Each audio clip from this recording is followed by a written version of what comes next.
मैं इनसे कह देना चाहता हूं मनुवादियों से कि आप अपने दिमाग से भ्रम निकाल दे कि हमारे अधिकारों को छीनने का काम अभी कभी भी नहीं कर पाओगे। हम कुर्बानियां दे देंगे, लाखों करोड़ों में हम मर जाएंगे, लेकिन तुम्हारे सामने ना झुके हैं ना झुकेंगे। तो इससे जाहिर होता है कि इस समय मनुवाद देश पर हावी है और उन्होंने हर उस आवाज को दबाने का प्रण कर लिया जो उनके खिलाफ उठेगी।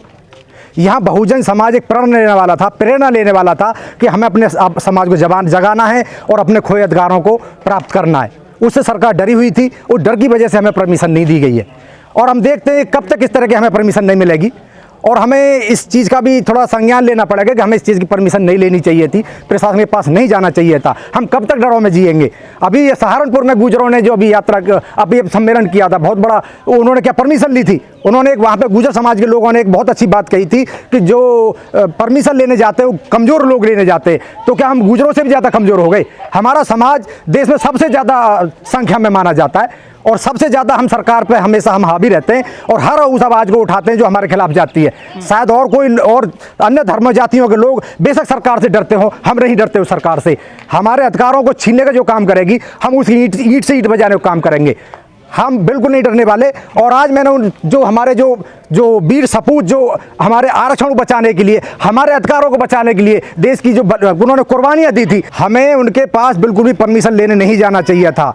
देखिए, जब तक आप डरे रहोगे इसी तरह से हमारे ऊपर इस तरह के वो चलते रहेंगे। हमारे अधिकारों को हमेशा से दबाया जाता रहेगा, हमारी आवाज़ को दबाया जाता रहेगा। हमें परमिशन लेने की कोई ज़रूरत नहीं थी। आज मुझे बड़ा खेद होता है कि यहाँ पे आज लाखों की संख्या में लोग होने चाहिए थे और हमें अपने संख्या बल के आधार पर अपने प्रोग्राम को करना था, लेकिन हमें लोग यहाँ नहीं पहुँचे। लेकिन देश में सबको आज़ादी है कार्यक्रम करने की, आज़ादी का अमृत महोत्सव मनाया जा रहा है देश में।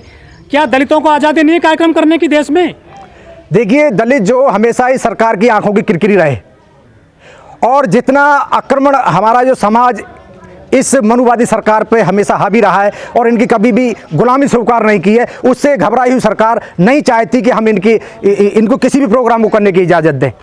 अमृतकाल चल रहा है सर, सबको आज़ादी है कार्यक्रम खुश रहने की। आप ये ब्राह्मणवादियों मनुवादियों के लिए अमृतकाल हो सकता है। जिन लोगों ने इनकी गुलामी स्वीकार कर ली है, जिन लोगों ने इनकी बातों को हमें मिलाने की बातें स्वीकार कर ली हैं, वो अमृतकाल का सहयोग कर सकते हैं। हमने कभी अमृतकाल का सहयोग नहीं किया, हमने कभी अंधविश्वास का सहयोग नहीं किया, हमने पाखंडवाद का सहयोग नहीं किया और हम इनके सामने कभी झुकेंगे भी नहीं। हम अम्बेडकरवादी हैं, अम्बेडकरवादी कभी झुकते नहीं। बहुजन क्रांति स्तंभ से कैसे ये को डर लगता है सरकार को? क्या हर उस आवाज से सरकार मनुवादी घबराते हैं जो इनके खिलाफ जाती है। इनको ये भ्रम पैदा हो गया है कि हम देश को हिंदू राष्ट्र बना देंगे। ये बात अपने दिमाग से सरकार निकाल दे कि कभी भी ये देश हिंदू राष्ट्र नहीं बनेगा, संविधान कभी भी खत्म नहीं होगा।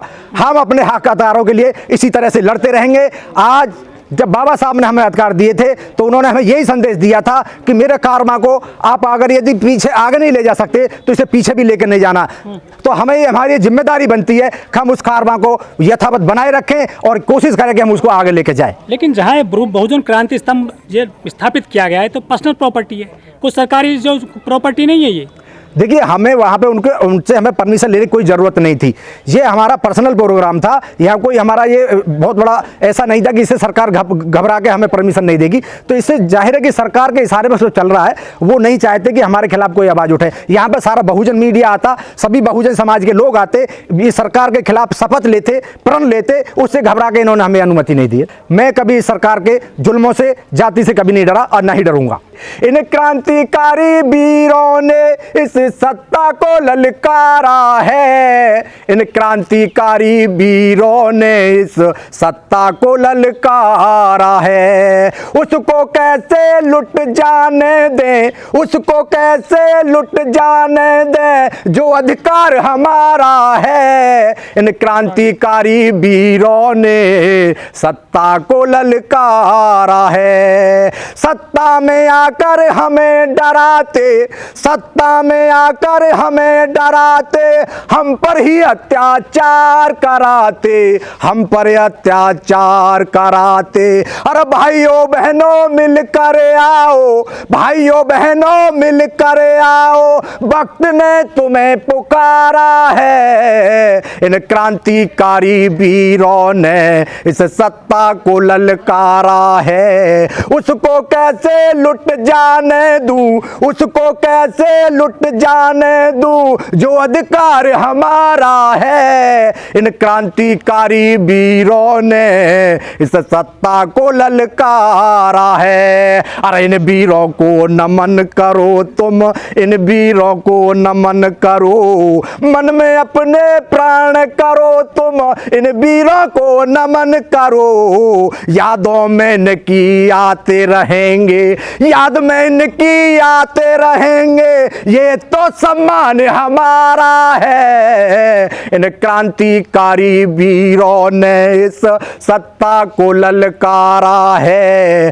उसको कैसे लुट जाने दूं, उसको कैसे लुट जाने दूं जो अधिकार हमारा है। अरे गुलाम रहे हम सदियों से, गुलाम रहे हम सदियों से, मेरे आंसू आते अखियों से। गुलाम रहे हम सदियों से, मेरे आंसू आते आंखों से। अरे किसी ने नहीं सुनी पुकार हमारी, किसी ने नहीं पुकार हमारी, मेरे बाबा ने हमें बचाया है। इन क्रांतिकारी वीरों ने इस सत्ता को ललकारा है। उसको कैसे लुट जाने दूं जो अधिकार हमारा है। इन क्रांतिकारी वीरों ने इस सत्ता को ललकारा है। सरकार नहीं, ये अहंकारी लोग हैं जो गलती से सत्ता के शिखर पे आगे बैठ चुके हैं।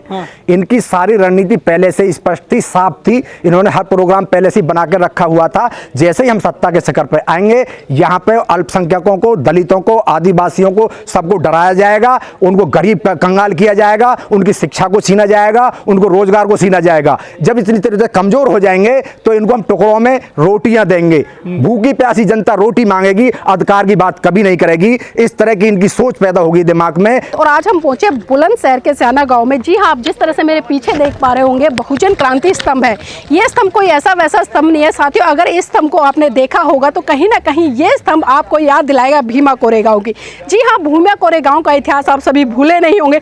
जिस तरह से अगर मैं भीमा कोरेगांव के इतिहास की बात करूं तो जिस तरह से मात्र 500 की संख्या में महार सैनिकों ने 28,000 पेशवाओं को मार गिराया था और उनके इस तरह से टुकड़े किए थे कि वो टुकड़े उनके आज इतिहास बनकर बहुजन समाज का सीना चौड़ा करने का काम करते हैं। और उसी कड़ी में साथियों, जिस तरह से आप ये बहुजन क्रांति स्तंभ देख रहे हैं, ये वो स्तंभ है, ये उन सूरवीरों की याद में बनवाया गया है जो 2 अप्रैल के आंदोलन में जो बहुजन समाज के 12-13 युवा शहीद हुए थे। और उन्हीं शहीदों को आदरांजलि देने के लिए, उन्हें लगातार याद करने के लिए इस बहुजन क्रांति स्तंभ का निर्माण किया गया। आज तो झंडारोहण का प्रोग्राम है, तो झंडारोहण हुआ है और क्षेत्र के सभी लोग आए हैं और हम भी दिल्ली से चल करके आए हैं। गांव वैसे हमारा बालका है, डिस्ट्रिक्ट बुलंदशहर में।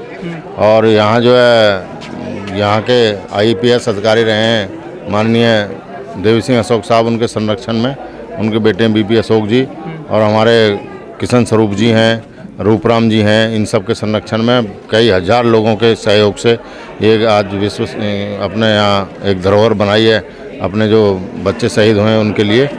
2 अप्रैल 2018 को जो आंदोलन में हमारे देश के 13 नौजवान शहीद हुए थे, उनकी याद में ये जो है बहुजन क्रांति स्तंभ का निर्माण कराया गया है। तो इसका उद्घाटन कब हुआ था, बहुजन क्रांति स्तंभ जो ही? इसको करीब 1 साल हो गया। 1 साल में हमने सारे लोगों ने बना के इसको तैयार कर दिया है।